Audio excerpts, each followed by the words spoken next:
I found out on a Tuesday afternoon, standing in the doorway with my suitcase still half-zipped. Sand from another country clinging stubbornly to the wheels. The house smelled the same, lemon cleaner, old wood, something faintly burnt from the neighbor's cooking, but the air felt rearranged, as if furniture had been moved without telling me. My mother was at the dining table with papers spread in front of her, aligned too neatly. My sister sat on the couch, scrawling. One leg tucked under her, wearing my sweatshirt. "You're back early," my mother said, without looking up. I said nothing yet. I was still adjusting to being home. To the idea that this place was where my body expected to rest. I set the suitcase down by the wall. The sound was louder than it should have been. My sister laughed, short and sharp. "You might want to sit." That was when my mother finally looked at me. Not guiltily, not warmly either, just prepared. "We sold the house," she said. "While you were away." The sentence landed, then sat there unfinished, like it was waiting for me to do something with it. I waited for the rest. Surely there was more. A reason shaped like an apology. Or urgency. Or even embarrassment. Instead, she continued, "It was the only sensible option. Your sister's situation was getting serious." My sister looked up then, smiling. "You know, debts. Things happen." I felt something hollow open in my chest, but it didn't rush out.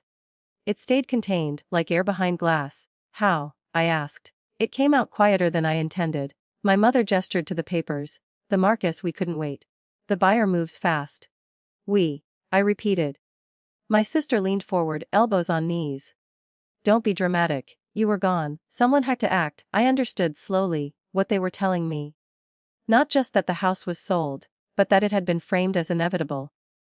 That my absence had been interpreted as consent. That the story had already been told enough times between them that it now sounded reasonable. "And now," my sister added, almost cheerfully, "you're homeless." She laughed again. My mother didn't stop her. For a moment, I thought I might feel anger rise up, hot and obvious. Something that would justify the scene they seemed prepared for.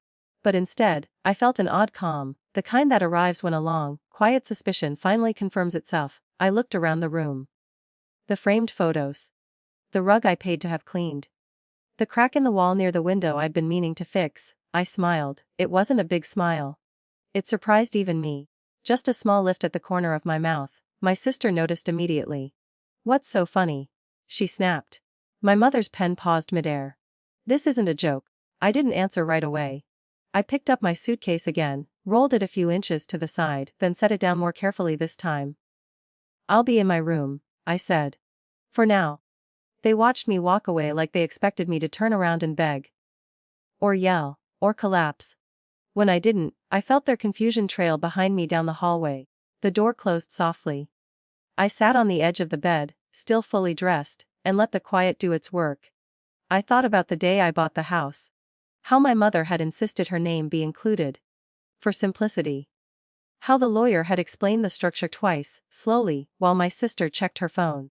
How I had paid for everything, but allowed the paperwork to look shared. Family friendly. Trusting. I opened my laptop. My vacation emails were still coming in, unread.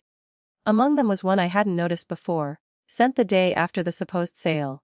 Subject: verification of beneficial ownership. From Legal Registry Office. I opened it. They had noticed the discrepancy. The trust clause. The registered interest that could not be transferred without my signature, regardless of whose name appeared where. Someone. Somewhere had done their job. I closed the laptop without replying. That night, I slept surprisingly well. In the morning, the house felt different again. Boxes had appeared near the door. My sister was on the phone, pacing her voice tight. "They said it's delayed," she hissed. "No, I don't know why. Some paperwork issue." My mother watched me over the rim of her coffee cup. "Did you know about this?" she asked. I met her eyes. "Know about what?" She didn't answer. She didn't have to. By noon. There was a knock at the door. Not loud, not dramatic. Just firm enough to require attention. A man in a neutral suit stood outside, holding a folder. He introduced himself plainly, professionally. My mother's posture changed immediately, shoulders back, polite smile ready. He asked for me by name. The room rearranged itself around that request. He explained the situation calmly. The sale could not proceed. The funds were frozen. The authority was clear and unmistakable. Not interested in family dynamics, only in documentation. He handed me a copy of the notice, addressed directly to me. My sister started talking all at once. This is ridiculous. It was urgent, she needed help, we're family. The man raised a hand slightly, not dismissively. Just enough, that's not relevant, he said. Silence followed.